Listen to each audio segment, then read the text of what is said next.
এখন থেকে আপনি চাইলে কিন্তু আপনার নিজের নামে কিন্তু খুব সহজে 1 মিনিটের মাধ্যমে কিন্তু লোগো তৈরি করতে পারবেন।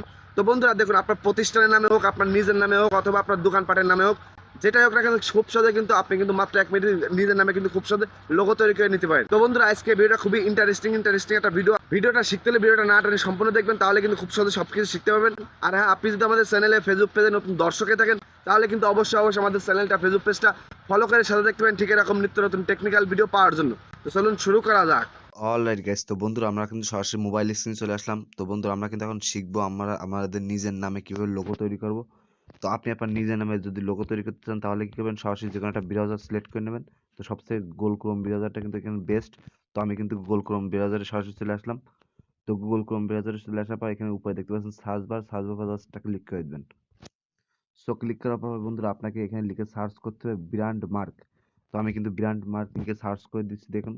তো ব্র্যান্ড মার্ক লিখে আপনি যখন সার্চ করে দেবেন সাথে সাথে কিন্তু আপনার সামনে কিন্তু এখানে সবার ফার্স্টে যে ওয়েবসাইটটা পাচ্ছেন এই ওয়েবসাইটের উপর জাস্ট ক্লিক করে দেবেন। তো বন্ধুরা আমি কিন্তু সরাসরি ব্র্যান্ড মার্কের যে ওয়েবসাইট এটার উপর জাস্ট ক্লিক করে দিলাম।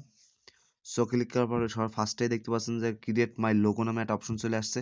তো আমরা কিন্তু নিজের কাজে আমরা নিজেরা লোগো তৈরি করে নেবো, এটা জাস্ট ক্লিক করে দিলাম ক্রিয়েট মাই লোগো। তো ক্রিয়েট মাই লোগোর পর জাস্ট ক্লিক করার পর সবার ফার্স্টে দেখতে পাচ্ছেন যে ব্র্যান্ড নেম নামে একটা অপশন পেয়ে যাবেন। তো আপনার যে নামটা দিয়ে আপনি লোগো তৈরি করতে চাচ্ছেন সেই নামটা এখানে দিয়ে দেবেন। তো আমি আমার ফার্স্ট নেমটা এখানে দিয়ে দিচ্ছি। তো আপনার ফার্স্ট নেমে যেটা থাকে এমডি থাকে অথবা যেটা থাকে সেটা দিয়ে দেবেন ফার্স্ট নেম। তো লাস্ট নেমের পর আপনারা কিন্তু এখানে লাস্ট নেমটা দিয়ে দেবেন। তো আমার যেটা আসল নাম সেটা কিন্তু লাস্ট নেমটা এখানে দিয়ে দিচ্ছি। তো অলরেডি কিন্তু আপনারা দেখতে পাচ্ছেন ফার্স্ট নেম লাস্ট নেম কিন্তু আমি দিয়ে দিচ্ছি। তারপর দেখতে পাচ্ছেন নিচে নেক্সট নামে একটা অপশন পেয়ে যাবেন, নেক্সট নামে অপশন পর জাস্ট ক্লিক করে দেবেন। সো ক্লিক করার পর বন্ধুরা আপনারা কিন্তু এখানে দেখতে পাচ্ছেন আমাদের কিন্তু এটা খালি ঘর বক্স দিয়ে দিয়েছে, এখানে কিন্তু কিছু লিখতে হবে। তো আপনি সরাসরি কি করবেন, ফটোগ্রাফার যেহেতু আমরা লোগো তৈরি করবো তার জন্য এখানে শুধুমাত্র ফটোগ্রাফার লিখে দিতে হবে, ঠিক আছে। তো আমি কিন্তু সরাসরি এখানে ফটোগ্রাফার লিখে দিচ্ছি। তো আপনি যখনই ফটোগ্রাফার লিখে দেবেন তারপর সরাসরি কি করবেন, নিচে দেখতে পাচ্ছেন যে নেক্সট নামে একটা অপশন, নেক্সট নামে অপশন পর জাস্ট ক্লিক করে দেবেন। তো নেক্সট পর ক্লিক করার সাথে বন্ধুরা আপনারা এখানে দেখতে পাচ্ছেন অনেক ধরনের রং কিন্তু আমাদের সামনে চলে আসছে। যে কোনো রং কিন্তু আপনাকে এখানে চুজ করতে হবে যে কোন রংটা আপনার লোগোয় যেটা আপনি দিতে চাচ্ছেন সেই রংটা কিন্তু এখানে সিলেক্ট করে দেবেন, ঠিক আছে। তো আমার পছন্দ মতো আমি যে কোনো একটা রং সিলেক্ট করে দিচ্ছি, আপনার পছন্দ মতো আপনি যেটা পারেন সেটা দিয়ে নেবেন। তো রংটা সিলেক্ট করার পর নিচে দেখতে পাচ্ছেন যে ক্রিয়েট লোগোস নামে একটা অপশন রয়েছে, এটা জাস্ট ক্লিক করে দেবেন। তো ক্লিক করার পর বন্ধুরা আপনারা কিন্তু এখানে দেখতে পাচ্ছেন এটা কিন্তু 100% যখনই হবে তখন কিন্তু আমাদের লোগো কিন্তু তৈরি হয়ে অটোমেটিক চলে আসবে। তো অলরেডি কিন্তু দেখতে পাচ্ছেন লোগো তৈরি হয়ে গেছে। তো আপনারা দেখতে পাচ্ছেন এখানে কিন্তু একটা দুইটা লোগো না, এখানে কিন্তু যেটা মন চায় আপনি কিন্তু সেটা কিন্তু খুব সহজে ডাউনলোড করে নিতে পারেন। তো আপনারা কিভাবে ডাউনলোড করে নেবেন সেটাও আমি দেখাবো।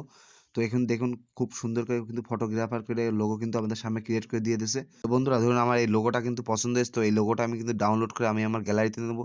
তো ডাউনলোড করে গ্যালারিতে নেবো কিভাবে আমি এটা দেখাই দিচ্ছি। এটা পর জাস্ট ক্লিক করে দিলাম। তারপর সরাসরি বন্ধুরা আপনারা এখানে দেখতে পাচ্ছেন সেভ নামে একটা অপশন, সেভ অপশন পর জাস্ট ক্লিক করে দেবেন। তো সেভ অপশন পর জাস্ট ক্লিক করার সাথে সাথে কিন্তু অটোমেটিকলি কিন্তু আপনার এই লোগোটা কিন্তু আপনার গ্যালারিতে চলে যাবে, ঠিক আছে।